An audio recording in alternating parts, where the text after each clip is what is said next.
Assalamualaikum. Hello and very good day. Welcome to UMT Massive Open online course. Research, teaching and clinical procedures produce a variety of waste chemicals that may be subjected to regulation management standards. I am Asnu and my friend Huda from School of Fundamental Science will discuss on chemical waste disposal. By completing this topic, it is expected that all students will be able to first, determine the classification of chemical waste. Second, understand the proper chemical waste disposal procedures. And third, manage all chemicals and hazardous waste.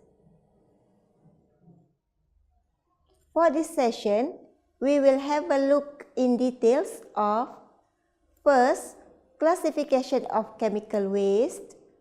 Second, chemical waste disposal procedures.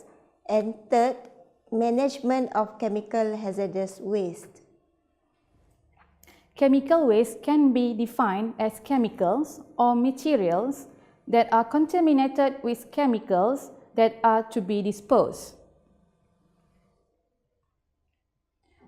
This includes unused and surplus reagent grade chemicals, intermediates and byproduct generated from experiments, anything contaminated by chemicals, spent solvent including water-based, expired chemicals, denatured chemicals, and unknown chemicals. There are several chemical waste disposal guidelines that you have to follow. Step 1. Waste identification and classification. All waste must be identified and then classified as hazardous or non-hazardous. Quality Alam has a proper guideline on how to classify each type of chemical waste.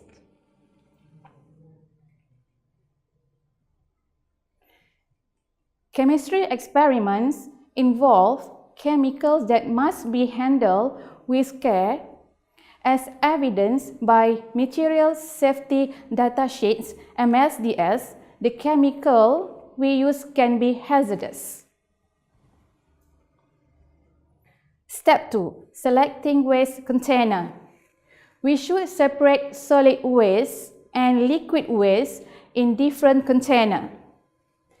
Empty chemical bottle 2.5 liter can be used to store the chemical waste that generate from experiment.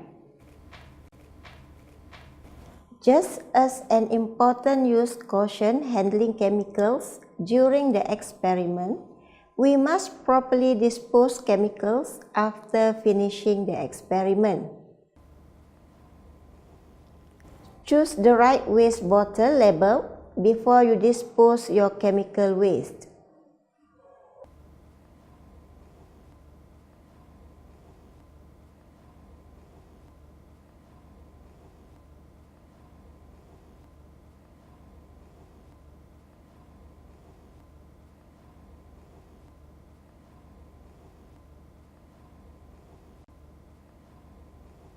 Solid waste is not going to the trash. Place all solid waste from the experiment into the container labeled for solid waste in fume hood. This included the product of the end of the reaction and as well as any excess reagent that were not used. If any glass broken during experiment, be sure carefully discard it in the broken glass container.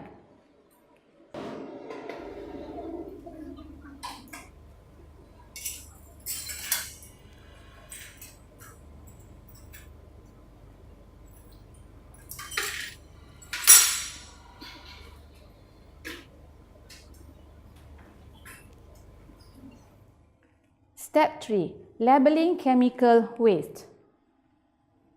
All hazardous waste containers must be properly labeled. Use only common chemical name or IUPAC nomenclature when listing the chemical constituents on the label.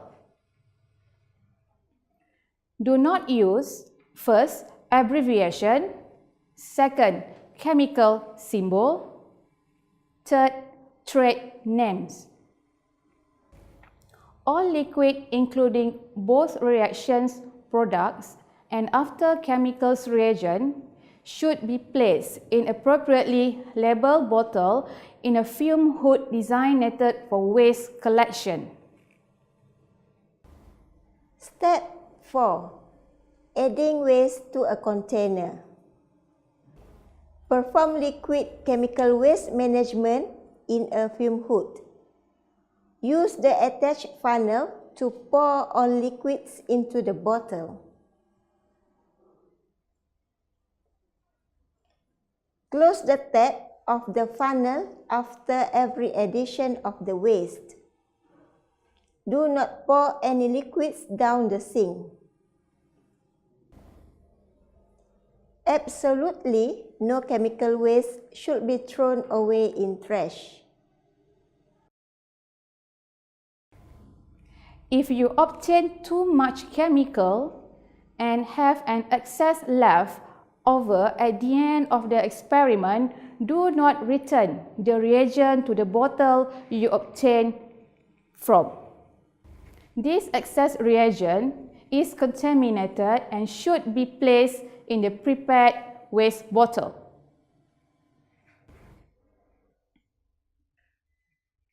Step 5. Storing your waste. Waste containers must remain closed or sealed at all times. Store all bulk liquid waste containers in appropriate cabinets.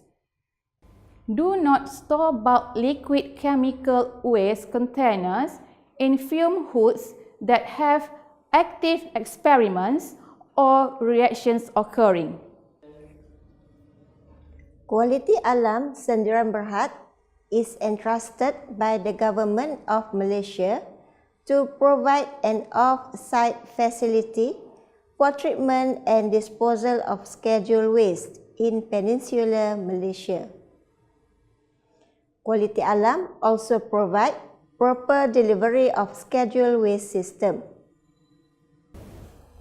As conclusion, the existence of such comprehensive and committed waste management facilities and disposal procedures could help us to manage our environment for future generations. Thank you. We hope that you have learned and enjoyed learning this topic.